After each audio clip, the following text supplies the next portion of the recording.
Welcome to the Future Success Podcast, where the future is now. Good morning, my name is Masai Watson, and today I'm here with Maya Ford, and today we have the pleasure of speaking with Mr. Councilman Antonio Lewis.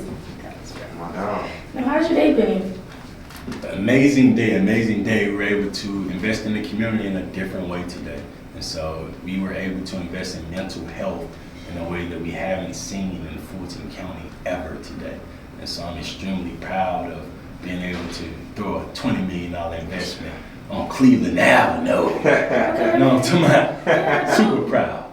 You know, I can respect it. I did some dual enrollment around Cleveland Avenue at AACU around there, so that I went to Atlanta Technical to get my to do my driver stuff. So my granddad's from over there, my mom from over there, so I'm from Cascade County, so I appreciate that. Fulton County is my home for sure. Yes. So you seem like a pretty important person. Like, you seem really impactful. For those of us who don't know, why are you important and why should we know about you? I'm not important. What I always tell people, I'm one of me. In Atlanta, we got some hidden gems in this city, right? And so the only thing they call me important because I follow my dreams and I got them at a younger age than most people, right? So when I say one of many, in our city, you can be born in our city and know you can win, right? They always say Atlanta influences everything. What they mean is we believe black people influence the culture, and Atlanta's the blackest city in the world, so we influence the culture. And so you can be born poor, no mom, no dad in this city right here and be mayor of the city one day. You can be, your dreams are uninhibited in the city. You know you can have whatever you want. So that they probably say I'm important, but I'm one of many. Yes, sir. Well, we just got straight into it. So I wanted to know, like, as you were saying before about your upbringing, I really heard that you lost your mom in your early years of life. How does that build you and like help you keep going forward and motivate you? Let me know that she's always with me. My faith in God is what I hope everybody else's faith is, but my faith is also knowing that I have nobody to help me, right? So like, as a council person, what I've noticed is that what I've seen by dealing with young folk is that your mom got your back like nobody else. Yes. Nobody else. I know what I didn't have by understanding how mothers fight for their sons and for their daughters, right? And so when I say that my mom was murdered when I was 2 years old, shot over 20 times in this city, that means I understand death a little bit differently in this city. I was impacted by gun violence at 2. And so to grow up in a trap house, T.I. didn't rap about it, right? I grew up in it. Imagine the kid that can't leave. When T.I. was talking about a trap house, they can walk in, get their stuff, and leave. I was the person that couldn't leave.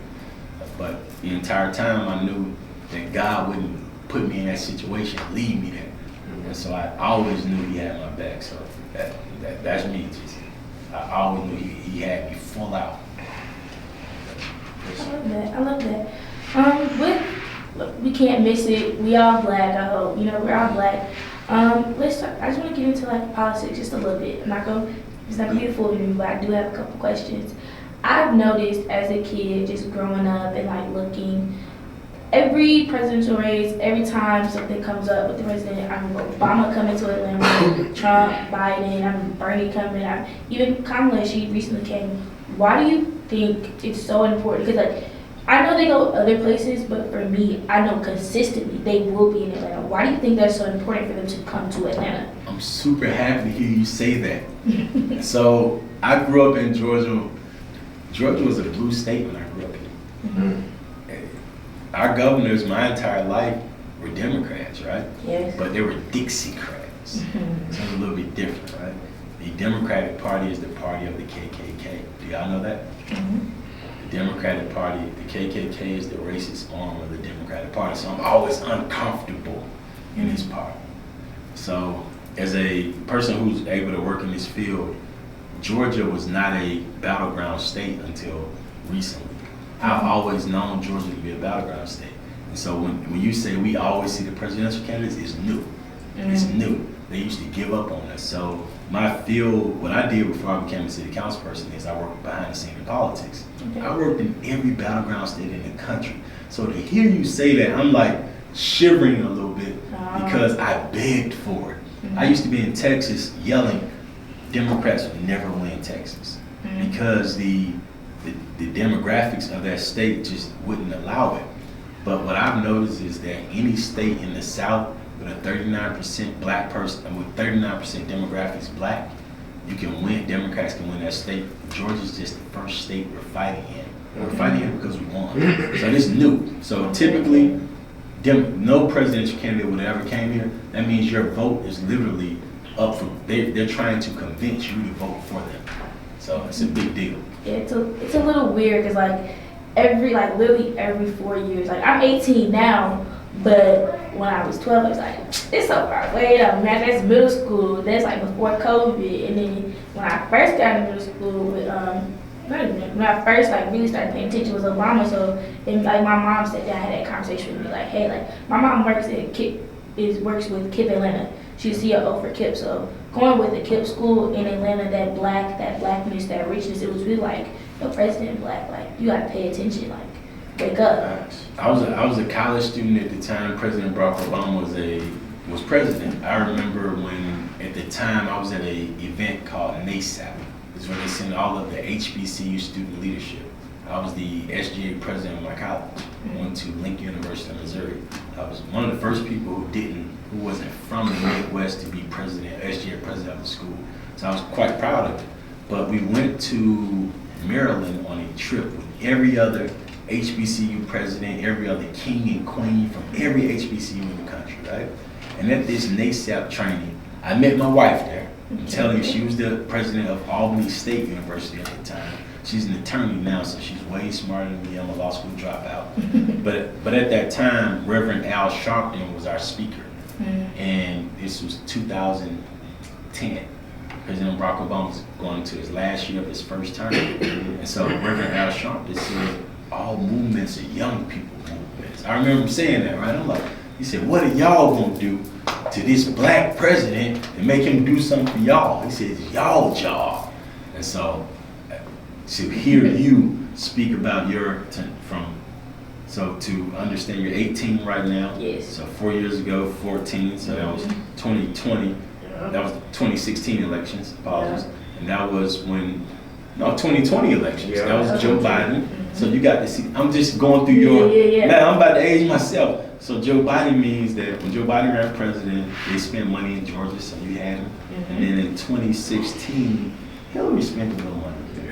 So you had him. But do you know in 2012, they wouldn't even allow me to work in my own city, my own state. What? Because they said Democrats would never win Georgia. Crazy. Imagine that. You just did a year. They sent me all the way to, I was in Colorado for a year, working in Denver County because they said, man, ain't no work for you in Atlanta. Democrats don't win that state. So I feel good you got me smiling there right now. Yeah, absolutely. Yeah, to piggyback off the question, well, I'm gonna keep it real. Barbershop talk, like when I'm in the barbershop, the political standpoint is crazy. Everybody got their own opinion. Everybody was like, if I was in that room, if I was in that thing, it would be something different. But what was your take on the situation that just recently happened with the young lady that was in her house with the cops that came in and killed her? Sia Massey, right? Yeah. Sia Massey, the horrible tragedy next level. I was mad. I want imagine what you talking about. Like imagine I was next level upset, anger. I thought the worst of the coward that did it, right? But I also thought about, imagine a person saying, what Sonia Massey said was, I'm just thinking about it, right? Thinking about my mom, thinking about my sister, thinking about my wife, thinking about my niece. I'm just thinking about them saying, you said, a man said something so mean to them or so out of this world, they say, what were you? I rebuke you. We've heard that before, and so can I tell you something? Imagine how much of a devil he had to be. We've heard that I rebuke you before. I was like, what's the response to I rebuke you? Nobody never told me I rebuke you. So, it's like, all right. She's saying she basically said, I would never do that to you, boy. She bet when he said, you about to put that water down before you throw it, she bet said, I would never do that. I rebuke you for saying something like that about me. And he shot her for saying, don't you ever say nothing like that about me. Let me know people ain't, not a game, life ain't a game, and we dealing with some stuff that we got to change fully. Change it fully. Even watching the YSL trial on TV. Yeah. Yes. You can't hide it no more, right? It's crazy. The revolution would be televised, right? So had this not been on TV, Glanville would probably still be the judge. I'm That's telling you. that one right there. No, we dealing with. Had this not been on TV, you think they would have moved that judge? How you feel like being in the world where like we're hated on, like I don't think they hate us like that, but man, man, keep winning. Keep winning. you don't think that? I'm about to give you some pimping. God is good, man. I'm so blessed. Keep reading, keep acquiring knowledge, and win. That's the only thing. If they're working as hard as they're working, it's because we're winning. We are dealing with the smartest generation in the history of black people. Can I tell you what that means? Can I tell you what that means? Talk to me. For the first time in the history, because I'm 37, I'm a millennial. When I was in school, I had some classmates that asked me, hey, what that say? They'll tap me on my shoulder, tell me to read some on their paper. For the first time in history, I don't think that people asked y'all that unless it was a 10-letter, unless it was a 13-letter word they couldn't pronounce. I think that for the first time in history, the dream of our ancestors was that all our kids could read. So if all y'all can read, they can't hide it from you in the book no more. So I need y'all to go read them books to help us fight, help us win some of these wars, right? Yes, sir. So we can't win unless y'all reading, acquiring the knowledge to get some W's. Get some W's. That's what we trying to get some But yeah, W's. a lot of people were like, I'm from like, they either want to play basketball, play football, do anything else but go in the conference room and like talk to people and like help them out. Like you just said about the drunk tank. That's what it's called? Yeah. The drunk tank. It's Rehabilitation Crisis Center. I call it a drunk tank. Yes, sir. Okay. Right? Like, a lot of people where I'm from, nobody knows what that is. Yeah. Where we're from, nobody knows what it is. It's brand new. I got Exactly. elected 3 years Exactly. ago, right? And so within a 3-year period, we was able to identify a location, suit the location, fix it up, and present it to the public. We were able to raise the funding, federal funding, state funding, city and county funding. Nobody was tripping. But we needed it. Can I tell you another reason? Wow. We got forced to do it too. So I was lucky because I was looking for it. I wanted this. I knew we needed it. What I mean, we got forced to do it. The state got forced to do it. They have to do 5 of them. The state has to do 5 of them in 14 counties.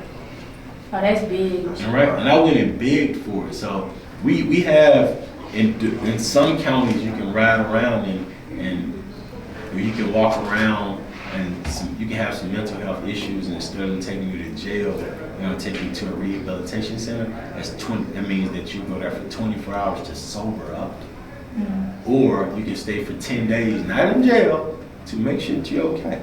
Because we have people that is gonna take more than 24 hours What to. comes with the? We're gonna have job resources in there. We're gonna have housing resources in there. So the job is no longer criminalize houselessness, to no longer criminalize a person being messed up, right? Because anything broke can be fixed if you really put it to work. My uncle always broke. That boy always broke. You know what I'm saying? You know, he used to tell me, he said, this man owed me, this man owed me, this man owed me. He said, as long as somebody owed you, you can't go broke. I said, bro, you still broke. And then, you know, he tell me also, anything broke can be fixed. And so even though money wasn't never in his pocket, right? Even to this day, I pull up and put some money in his pocket. He gave me some quotables that I live by, understanding that anything broke can be fixed, and understanding that so yeah. I really do like this conversation that we're having, and I can say this: how do you stay resilient? Because I can't say being from like a little different, because he's from Augusta, not from Atlanta, but growing up in Atlanta, like it really is like my mom being in Cleveland Ave and stuff like that, like driving as a kid, or like even when I was going to school, like we had to take a bus, but when I couldn't take a bus, I had to drive, and having to drive was very uncomfortable for me, because it's like you never know what's gonna be next. You never know. You're a boss. what's gonna be When I next. tell you you're a boss, and I tell you something, handle all of it. Handle all of it. Today I had lunch with a therapist before I came here. I ain't in no therapy, but But I'm not against therapy. I'm not against nobody handling their business. But I had lunch with a therapist before I came here, and in that conversation, she was talking about how she went to this school and she used to have to do this and do that, and that's what I just heard from you. So you're a boss. Keep going. My fault. No, but it is in those environments, because I can't say my parents did very well. My parents raised me in Cascade and Campbellton, but the very nice side of Cascade and Campbellton. Like, Yes. yeah, like, we're not the Joneses, but if you look at it from being from Cleveland, you would definitely think we were. And so, being in that, what are the ups and downs that you think you're going to go through, especially with this new center? It's gonna be ups and downs in anything you deal with. The center, I think, one of the biggest issues was to get the community to accept it too. So the state of Georgia, our governor, he found the funding, he pointed at our area, but this is federal money. It was like you was gonna lose some money if you didn't accept this, right? And so, me personally, I'm gonna try my best to answer your question. I'm gonna try to talk around it a little bit too, because I didn't. But me personally, I think some of the ups and downs of this would be, some of the downers would be, the people will be released right outside, because there was some folks that won't be able to help in time, and I pray this doesn't happen, right? I think that, because I know systems, and we still got to work with the governor, the county, the city, and the state to functionally run this, right? And we different, like we so different. Like right now, Brian Kemp beefing with Donald Trump, right? But they won't say it out loud. So basically, Donald Trump beefing with Brian Kemp. Brian Kemp better not say nothing, right? But then Brian Kemp he doesn't need to say something because it doesn't hurt him financially. So imagine how they're gonna do us, black folks on the south side of Atlanta. And we're gonna need that money we're gonna need $10 million every single year to go to that center just to run it the right way. And then we might need some more money to do some other stuff. So I'm hoping that they never cut any corners. I'm hoping that no one is ever, at the end of their 24 hours or their up to 10 days, that we find housing for them, or we find somewhere for them to go. Because the community was a little nervous about that also being to a place. One of the best things about Atlanta, I'm gonna answer this the best way. One of the best things about Atlanta is we don't kick our poor people out. In fact, we help you out. And so, like most people across the country, if you're black, I'd rather be poor and black in Atlanta than anywhere else. Because at least, they're gonna get a job, they're gonna find you somewhere to live. Matter of fact, they just built some new pods, you can have your own house. And so, like, our line is getting longer, but it might be a person who just moved from California to Atlanta, who's homeless in California, and she'd rather be homeless in Atlanta. Absolutely. And so imagine when more people are homeless in other parts of the state, the city, come to Cleveland Avenue Metropolitan. Sometimes they might be perfect, but then the next day they might snap. That's why I think that separates Atlanta from a lot of places. It's a lot of love here. I know y'all gotta wrap up. I know y'all gotta we'll do it again. I appreciate y'all, and I apologize for being a little late. No, you're all good. We locked in. Yes, sir.